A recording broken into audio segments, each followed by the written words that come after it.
YouTubers, here we go. We have here my latest project. I took an anhydrous running gear, put a 8x16 bed on it. If nothing, I've got me a nice deck for the house. Anyway, yeah, I like the fact it's going to pull good because it's got the fifth wheel type pivot system on it, but I just don't like the way I don't like is just the fact that the whole front axle turns, which it'll be alright. It'll work for what I'm doing. Hell, I've only got $100 in the whole running gear, but the upgrades and fixes is what's kind of got me a little expensive. But anyway, yeah, we can turn, touch the wheel to the 4x6 in there, and got 4x4s, 4x6 there, 4x4s there, and then just plain old 5 1/4 by 6 decking on top, and then about 1/2 inch spacings. I should get the hay on there and get where I want to go. She'll stack 5 bale to a layer. I'm going to take and get a 2x4 and put across here, and then down along here, and then, do a frame so I don't slip off of it, the edge it, and bust my butt near as easy. But back to this here, I think that'd be sharp enough turnability for what I'm going to do, for what I'm doing. I don't think it'd be much sharper than that. That should get me around most things. I just have to be careful when I go to pull across the field to pick up bales, which is what we normally end up doing. But yeah, probably, I don't know, $390, $400 in wood material for the decking. If you want the price breakdown or not, there you go. $100 for the running gear. Now, one thing I did do under here was the original. This thing's got suspension on it. Has leaf springs here. And it had a lighter set of leaf springs, and the bushing here on the other side was gone, and this loop here that the bolt goes through is broke on this one. So to make it a little safer, a little better, I spent the money and bought heavier leaf springs. I got 7,000 pound leaf springs here on the front now. New U-bolts, all bolted up. Of course, I went with the heavier leaf spring, meant I had to do some slight modifications of these, but nothing major. If you look here in the back, way back here,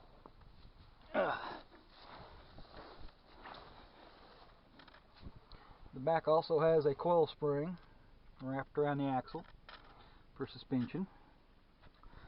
And who I bought this off of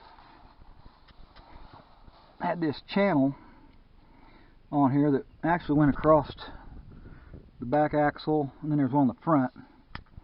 Well, I cut this to the length I wanted this, to go across here, and took the excess, welded up. I know, my welds aren't pretty. I'm a grinder, not a welder, but I can make metal stick. And took the excess and made a vertical piece to bolt this onto. And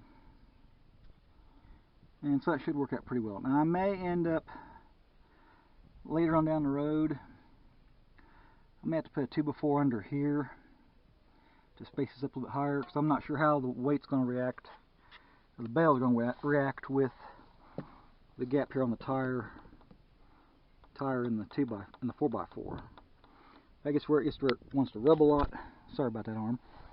I'm going to have to put a spacer under here and raise this up at least 1.5 inches. I got the same concern on the front over here, if that'll clear that well or not. Future, I may or may not, I don't know, depending on how this does. I may try and get a longer tube, this longer tube that runs between the axles, and move the rear axle back further someday. We'll just see how this works out. Right now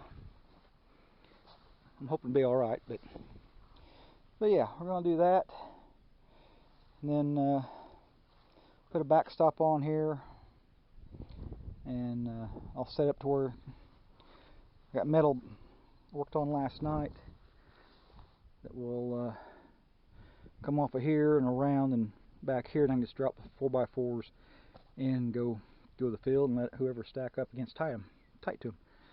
Can't talk, but anyway, there is a general idea there. A rack wagon, hay wagon project in the works. So anyway, I'll try to add to this, because yeah, we're only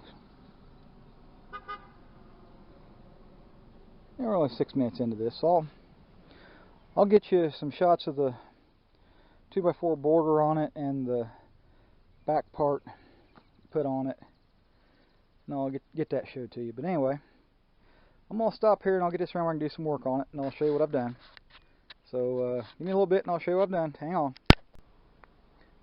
Okay, YouTubers, here's what I was talking about doing with the 2x4s in this little mess I'm putting together here. Probably another 10-15 minute video, but anyway, the 2x4 here, so that way if we do put it on the baler, pulling across the field and putting bales on the wagon, the person pulling the bale from the chute can set their foot up against that, and they don't slip off and bust their butt. That's kind of my thought on that. Works or not, I don't know. We'll find out. And then of course, took their 2x4, went along here on this edge here. Kind of same thing. That way the person knows they're at the edge of the thing, the edge of the wagon, or that, or just help them trip and fall off easier and bust their butt. But anyway, so that's that. Were these 4 2x4s need to put on here? Well, truthfully, no, not really, but I just wanted to look neater. One of those on there. Next step is the back rack part. I've already got some 2-inch strap metal been around. That's got to drill the holes in it, and they'll go back over here on this here, and I'll set them so I'm gonna have 4x4s come up for the backstop, and set it so that the 4x4 will be right up against this, and just rock back against this, and it shouldn't fall any further, because I'll have got 3 2x6s and another board I'll put across here, and the backstop come to rest on this 2x4 here across the back. And that should have it all in place. So yeah, give me a little bit. Let me see where I'm at with it, and I'll show you some more in a little bit. So hang on. Added tidbit, trivial thing. If you're curious how I bent that 2-inch strap metal around, I actually took a 4x6 and my vise and C-clamps and bent it accordingly. Let's maybe do a little more work on this one yet, but bent around that. Now the bad thing is, I've got an acetylene torch set, but my tanks are empty, and I'm too cheap right now to go get oxygen acetylene just for a little project. So I heated up the metal with a propane torch. Just something to help heat it up, heat the metal up so it will bend more, be more pliable with me, not take so much brute strength. But yeah, a little extra there for you. Hang on, we'll add some more in a few minutes. Okay, YouTubers, here we go. Let's wrap this thing up. As you can tell, I got everything all together yesterday. This is the day later. This is July 31st. Got the I showed you earlier, got all the 2x4s going around the perimeter of the bed That way the person in the wagon can kind of feel when he's on the edge, and you know, just nicer aesthetic look, I guess. I got the back rack on, backstop, back rack, whatever you want to call it. Got it put on there. One good thing is I made it so it does come out. You know, let's see here. Let's grab this mess. All right. Showed you another clip on this video that where I made these by hand. You know, a little bit of heat with a propane torch, and just some brute strength to take and do the bending. Hang on a second.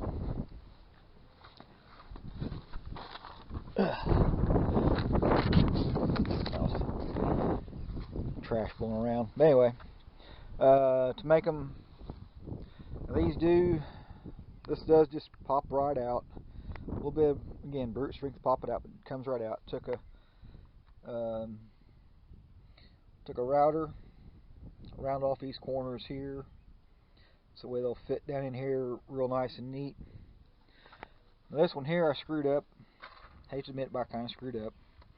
Made this from here to here too narrow, so I'd take and cut this one off a little bit. Take about a 1/4 inch off of it. And then again, round this off so it slides in and out real nice and easy. But yeah, that's pretty much it. You know, it'll lean back and pull forward, whatever, but it'll do right now. My idea pretty much come off this set of plans here I'm showing you.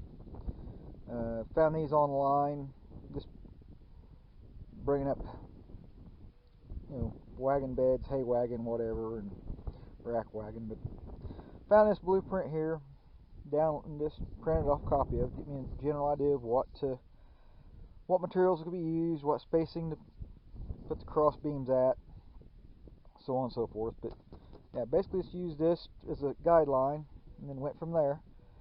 But anyway, that's what I done. Yeah, that's pretty much it. The backstop is about 6 foot from the bed up, all together in height. So it should allow me to go up about 4 or 5 layers on the wagon, and I should be able to get to probably 3. Should get 75 to 80 bail on it real easy. We'll see how it does. But anyway, as always, I'm gonna stop her here. You're gonna be well over 10 minutes without me put about 4 parts of this video. Well, you already seen those parts, but yeah, we're looking at probably 15 minutes altogether here, so I'm gonna get off of here. As always, thanks for watching. I do appreciate it. There again, those of you who found that subscribe button, thanks for hitting it. I'll try to keep you entertained somehow or another. And yeah, as always, thanks for watching. Please comment, rate, subscribe if you want. I appreciate it when you do. And I'll catch you on the next one. Stay safe.